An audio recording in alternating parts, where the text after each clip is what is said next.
धेनुमानस एक दिव्य ग्रंथ है। इसकी एक एक चौपाई, एक एक दोहा अमूल्य है। इसकी कोई बराबरी नहीं कर सकता। लेकिन इसको जरा अगर हम अच्छे से समझ आएंगे तो गौ माता की महिमा अच्छे से जान जाएंगे। बहुत ही सरल है। इसका पाठ आप जरूर किया करो। तो अब हम 30वें दोहे का पाठ करते हैं। दूसरा सर्ग। दुखदायक कलिकाल बड़ो, करही धेनु पर वार, धर्म खड़ो इक पाद पर, केवल दान आधार, जय गो माँ जय गोपाल। यह कलयुग बहुत ही दुख देने वाला है। इस युग में लोग गौ माता और धर्म पर आघात कर रहे हैं। धर्म की स्थिति तो इतनी कमजोर हो गई है कि वह केवल एक पैर पर खड़ा दिखाई दे रहा है और वह केवल दान, दया और पुण्य कर्म में ही रह गया है।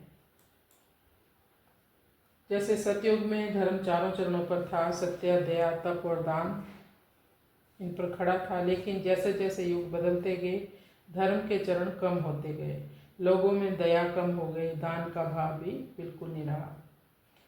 इसलिए इस युग में जो मनुष्य गौ सेवा, अन्नदान, सत्संग, भगवान का नाम, धेनु पर वार का अर्थ है केवल गौ माता पर अत्याचार नहीं, बल्कि जो गौ माता में करुणा है, पालन की भावना है और धर्म की भावना है गौ माता के अंदर, उस पर भी आघात हो रहा है। जब मनुष्य स्वार्थ में अंधा होकर दया छोड़ देता है तब समाज में अशांति और दुख, अत्याचार बढ़ते हैं।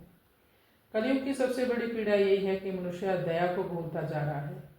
जिस गौ माता को हमारे ऋषियों ने विश्व की माँ कहा, आज उसी पर वार हो रहे हैं, तरह तरह के उसको कष्ट दिए जा रहे हैं। अब धर्म चार चरणों पर नहीं, केवल एक चरण पर ही खड़ा है। जो मनुष्य किसी भूखे को भोजन देता है, गौ सेवा करता है, संतों का सम्मान करता है, वह इस कलयुग में धर्म को सहारा दे रहा है। कलयुग में धर्म का सबसे बड़ा सहारा है दया, दान और गौ सेवा।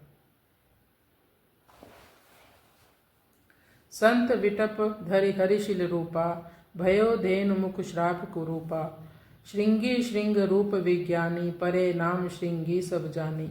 संत वृक्ष रूप बनकर आए, हरिशिला रूप रख के गए। गौ माता श्राप के कारण मुख कुरूप हो गई। श्रृंगी ऋषि श्रृंग रूप वाली में सबसे श्रेष्ठ गाय के ज्ञान से परिचित होने से श्रृंगी नाम पड़ा उनका, जिन्हें सब लोग जानते हैं।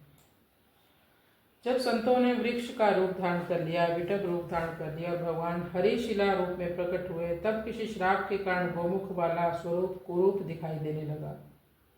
इसके बाद श्रृंगी नाम दिव्य ज्ञानी प्रकट हुए, जिनका नाम श्रृंगी था, जो सींगों के रहस्य और शक्ति को जानने वाले थे, ना कि जिनके सींग थे। ऐसा मत समझ लेना कि श्रृंगी उनका नाम इसलिए पड़ा कि उनके सींग हैं, नहीं। वो सिंह के रहस्य को, शक्ति को जानते, यानी गौ माता की शक्ति को जानते थे, इसी कारण उनका नाम श्रृंगी पड़ा। यह चौपाई केवल बाहरी रूप की बात नहीं कर रही है, बल्कि एक गहरा आध्यात्मिक संकेत दे रही है। कभी कभी ईश्वर की लीला में दिव्यता साधारण या कुरूप रूप में भी दिखाई देती है। बाहर का जो रूप है वो देखकर संसारी लोग भ्रमित हो जाते हैं, लेकिन संत और ज्ञानी उस रूप के भीतर छिपे परम सत्य को पहचान लेते हैं। उनके पास वो दृष्टि है भगवान को पहचानने की। धेनु मुख का मतलब है यहाँ पर गौ माता की करुणा और पालन शक्ति का प्रतीक है धेनु मुख। श्राप के कारण रूप बदल सकता है, लेकिन भीतरी जो दिव्यता है वो कभी नष्ट नहीं होती।